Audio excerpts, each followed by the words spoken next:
Olha, ontem nós mostramos aqui as primeiras movimentações do Departamento de Repressão a Ações Criminosas Organizadas, o DRACO, com o auxílio de outras forças policiais na região do município de Palmeirais. Uma operação foi deflagrada lá depois de uma onda de violência lá no município, diversos homicídios registrados de 2024 para cá e algumas mortes chamam a atenção pela violência. Pela extrema violência, algumas vítimas que foram assassinadas com dezenas de tiros. É isso mesmo, lá teve episódio de casa incendiada e uma sequência de assassinatos que apontam para a participação de organizações criminosas. Durante a manhã de ontem, a polícia cumpriu mais de 40 ordens judiciais por lá, sendo 35 ordens de busca e apreensão e o restante de prisão. E resultou nisso aí, ó.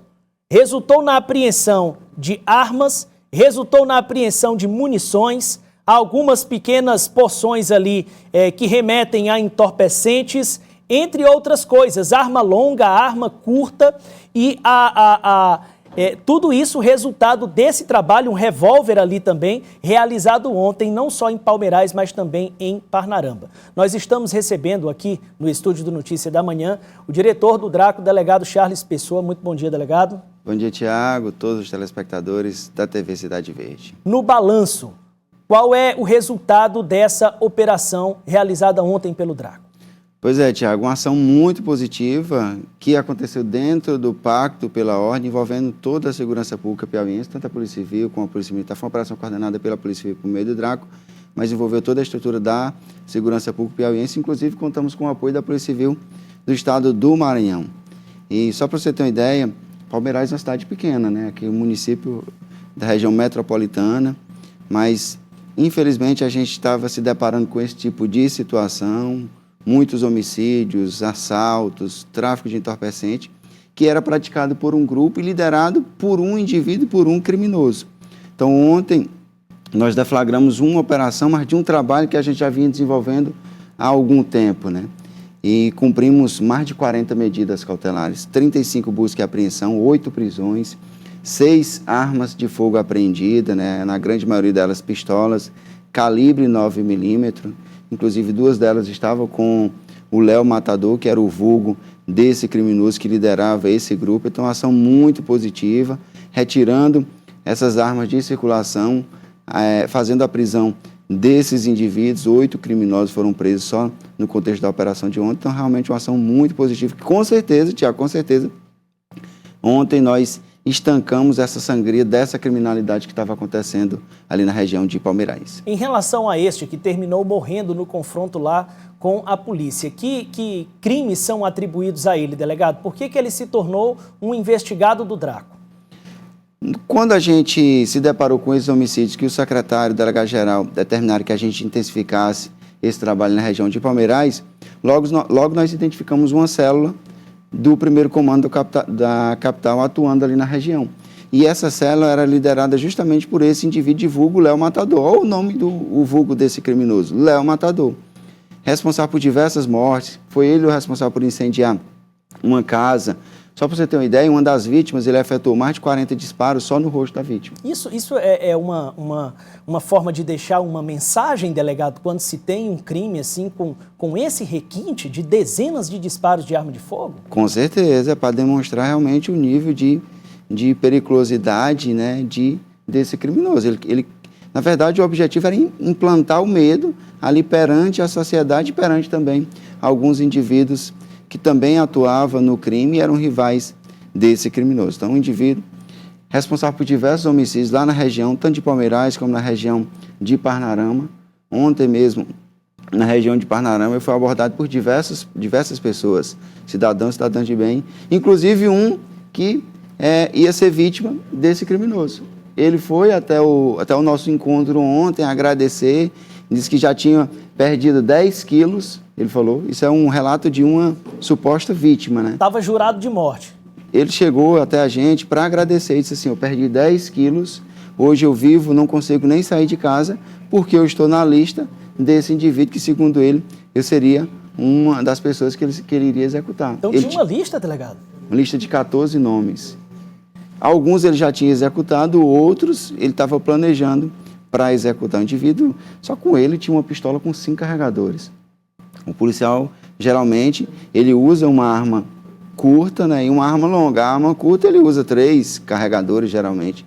O criminoso, 5 carregadores, todos eles com munições ali, lotado de munição, mais de 70 munições, uma arma longa. Então, o criminoso realmente de alta periculosidade não atendeu ao nosso comando, né? Pelo contrário, reagiu à nossa abordagem. Tivemos que usar da força necessária para respaldar a integridade dos nossos operadores, né? Passamos por diversas situações já, né, Tiago, você tem conhecimento. O nosso público são indivíduos de alta periculosidade. A gente não combate o criminoso comum, a gente combate diariamente membros de facções criminosas. 203 operações, quase 4.000 mandados, quase 3.000 mandados judiciais cumpridos no contexto dessa situação. Já perdemos um grande irmão, que foi o Marcelo.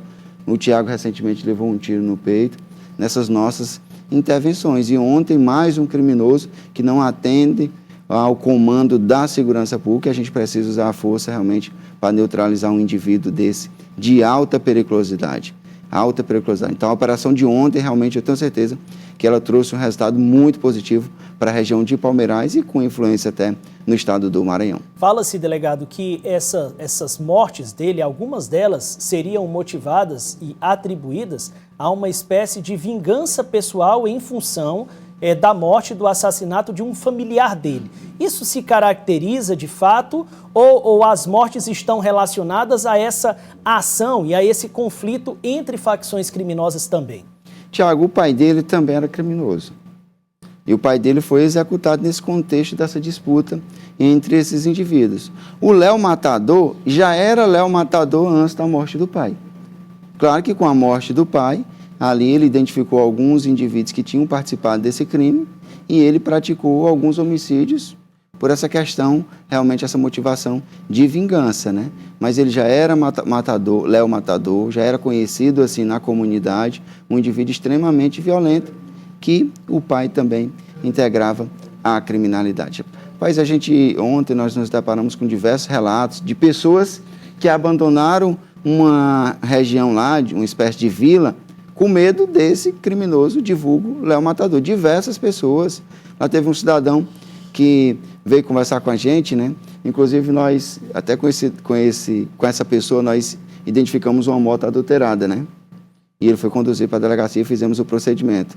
E ele relatando, ele falou, estou sendo conduzido para a delegacia, mas estou muito feliz com a operação, porque aqui hoje a gente vivia aterrorizado com essa criminalidade que era coordenada por esse indivíduo divulgo, Léo Matador. Então são relatos que a gente se depara no contexto da operação. Isso demonstra realmente a importância desse trabalho da segurança pública, dentro desse pacto pela ordem. Nosso objetivo, o objetivo do secretário delegado-geral é estender essa metodologia pelos 224 municípios para que a gente consiga cada vez mais levar segurança e paz social para o cidadão e a cidadã de bem aqui do nosso estado. Delegado, qual é a relevância da apreensão desse armamento, não só para a manutenção da sensação de segurança lá na região, mas também para o esclarecimento de outros crimes? A gente está falando de armas que podem ter sido utilizadas nessa sequência de mortes por lá? Com certeza, essas armas elas foram utilizadas, se não foi para todos os homicídios, mas para diversos deles, né? E a gente tem um protocolo, a própria Secretaria de Segurança Pública, ela incentivou muito isso, né? Fez aquisição de equipamentos modernos, contratou novos peritos que passaram por um processo de treinamento. Então, toda arma que a gente apreende, Tiago, a gente encaminha para a perícia, para o Instituto de Criminalista. E lá a gente faz uma comparação. Quando acontece um homicídio, por exemplo, aqui no Piauí, que a perícia ela faz o local de crime, ela apreende, por exemplo, cápsula, projéteis que estavam no corpo, ou então ali no local do homicídio. Ele é encaminhado para a perícia e quando a gente apreende essas armas, as armas também são encaminhadas para a perícia e lá é feito um exame, é colocado em um banco da própria perícia e quando a gente apreende que chega mais armas e tudo, há uma comparação e com certeza já foram elucidados diversos crimes com a apreensão desse armamento, dessas armas de fogo e essas armas de ontem, elas serão encaminhadas para a perícia e com certeza nós iremos elucidar diversos homicídios quando a gente fizer essa comparação balística. Delegado, esse trabalho do DRACO não para, a gente vem acompanhando desde que se intensificou, desde a instituição do Departamento de Repressão às Ações Criminosas Organizadas. O que tem se percebido em relação à manutenção dessas pessoas alvos de investigação no sistema prisional? Estão ficando presas? Qual é a avaliação e o que o acompanhamento feito pelo DRAC, nós sabemos que existe um acompanhamento do pós, tem evidenciado nesse sentido? Pois é, Tiago, primeiro é importante a gente falar dessa metodologia, né, que a gente não foca o personagem. Nosso objetivo não é o faccionado, nosso objetivo é a facção, é a estrutura piramidal. E é uma metodologia inovadora aqui do estado do Piauí. A gente não tinha costume de grandes operações intensas, 2, 3 operações semanais deflagradas por uma única unidade. E hoje a Polícia Civil, nessas ações coordenadas pelo DRAC, a gente faz muito isso. Então, gera um volume muito grande de prisões. São investigações com mais de 20 presos, né, mais de 20 denunciados. Foi criada uma vara de organização criminosa. E ontem nós participamos de audiência, por exemplo. Antes de ontem participamos de audiência.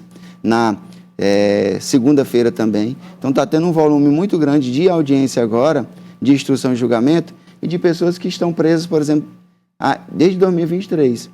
Então, a grande maioria desses criminosos que são presos no contexto dessas operações... São quase 2 anos, delegado. ...coordenadas pelo DRACO, eles permanecem presos. Claro que a gente observa alguns, em razão dessa lacuna legislativa, eles são colocados em liberdade. Mas você também já noticiou diversas matérias aqui, onde indivíduos que foram colocados em liberdade, como a gente desenvolve o trabalho de monitoramento, o que é que a gente faz? Faz a visita novamente. Então, você já noticiou alguns criminosos que foram presos mais de uma vez pelo DRAC. Ali são alguns dos que são colocados em liberdade, a grande maioria permanece preso. É até importante a gente levar essa mensagem aqui desse retorno do próprio Poder Judiciário e do Ministério Público, que entenderam a importância da manutenção da prisão de quem integra a facção criminosa. O encarceramento, Tiago, o encarceramento de membros de facções criminosas é um processo necessário para que você tenha êxito no combate a essas organizações. Eu quero então agradecer ao delegado Charles e destacando um aspecto que ele falou aqui. Havia uma lista de 14 pessoas no plano de morte do rapaz que terminou sendo ontem neutralizado, terminou morrendo nessa ação em confronto com a Polícia Civil. Muito obrigado, delegado, pelas informações que trouxe a notícia da manhã. Tiago, agradecemos o espaço e volto a reiterar esse compromisso da Polícia Civil por meio do DRACO de continuar combatendo essa criminalidade organizada com um objetivo maior: servir você, cidadão e cidadã piauiense.